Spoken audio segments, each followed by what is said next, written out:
जी बिल्कुल, जो ही बारिश होती है इंतज़ामिया के जो पोल हैं वो खुलते हैं। पहले बारिश हुई थी, सरीना का जो फ्लाई ओवर बना था उसकी सूरत हाल आपने देखी थी, और उसके बाद अब ये सूरत हाल यहाँ पे है। हम इस वक्त G8 और F8 मरकज़ जो पुल है इस पे मौजूद है। यहाँ पे फ्लाई ओवर भी है, अंडर पास भी है। अगर यहाँ पे आपको दिखाएं तो ये देखें, ये पूरा एरिया मुकम्मल तौर पे डैमेज हो चुका है। इसका ना सिर्फ कोई एक सड़क जो है वो डैमेज हुई है, बल्कि जहाँ पे जिस जगह मैं खड़ा हूँ बिल्कुल ये एरिया मुकम्मल तौर पे बैठ चुका है, और इतना बैठ चुका है कि किसी भी वक्त के नीचे गिर सकता है। दूसरी तरफ इसके ऊपर अगर देखें तो ये फ्लाई ओवर का पुल है। अगर ये जगह बैठती है, ये जगह अगर बैठ जाती है तो उसके बाद यकीनी तौर पे ऊपर के पुल के जो पिलर हैं वो बैठेंगे, और पिलर बैठने की वजह से ये पूरे का पूरा अंडर पास और फ्लाई ओवर जो है वो मुकम्मल तौर पे ख़त्म हो जाएगा। और इसके अभी आर्जी तौर पे तो कोशिश की गई, आर्जी तौर पे इन्होंने ये किया है कि इस जगह को किसी न किसी तरीके से बजरी डाल के कवर करके सारी चीज़ को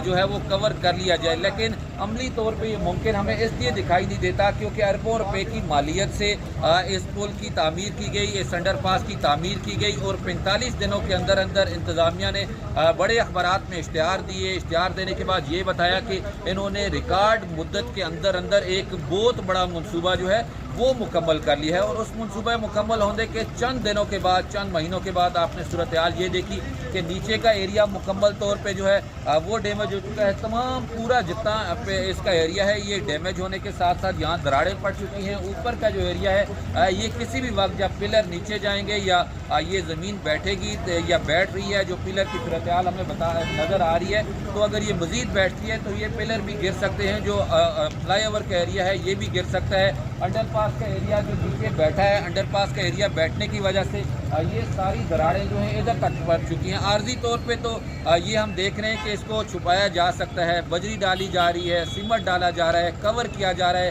कि किसी न किसी तरह इस चीज़ को जो है आर्जी तौर पे लोगों की नज़रों से ओझल कर दिया जाए, लेकिन अमली तौर पे ऐसा मुमकिन नहीं है। अगर कुछ अर्सा पहले यही काम किया जाता, 45 दिनों के बजाय 2 महीने, 3 महीने, 6 महीने, साल लगा लिया जाता, लेकिन म्यारी और ऐसा काम किया जाता जिसकी वजह से आवाम का ये टैक्स का पैसा, जो आम आदमी, आम गरीब बंदे का पैसा जो है वो इस्तेमाल हुआ है। कारकर्दगी जो अब आपके सामने है नज़र भी आ रही है, और इस पैसे का ज़िया कैसे हुआ है ये भी आपने देखा है। तो ये एक ऐसी सूरत हाल है जो हम माजी में नहीं देखते थे, अब ये देख रहे हैं कि स्पीड के चक्कर में, जल्दी के चक्कर में, और इस जल्दी के चक्कर में आवाम के पैसे का जो ज़िया हो रहा है वो भी नज़र आ रहा है। तो इससे अंदाज़ा किया जा सकता है कि किस तरह के प्रोजेक्ट्स हैं कितनी तेज़ी से मुकम्मल किए जाते रहे।